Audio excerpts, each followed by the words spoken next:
মামলার এজাহারভুক্ত আসামি, তিনি কি সাংবাদিক সম্মেলন করতে পারেন? এই সাহসিকতা সে কোথায় পেল?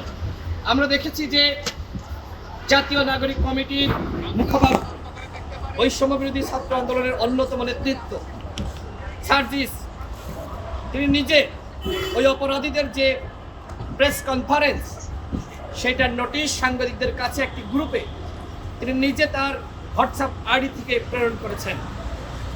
কেন, কি কারণে? ওই অপরাধীদের সাথে আপনার সম্পর্ক কি, সেটি আমরা জানতে চাই। কেন আপনি তাদের হয়ে তাদের নোটিশ সাংবাদিকদের গ্রুপে আপনি পাঠাবেন?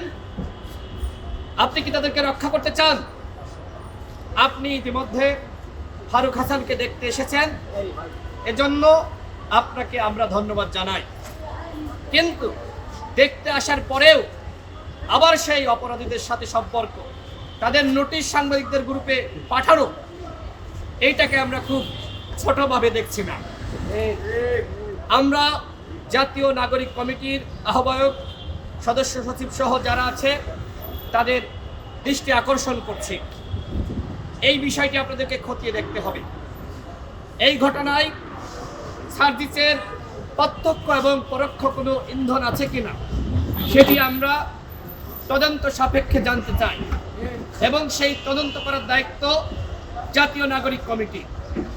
আমরা দেখতে চাই যে তারা যেহেতু বলছে তারা নতুন রাজনৈতিক বন্দোবস্ত তৈরি করবে, সেক্ষেত্রে তারা যার বিরুদ্ধে অভিযোগ আসলো সেই অভিযোগ তারা কিভাবে খতিয়ে দেখে।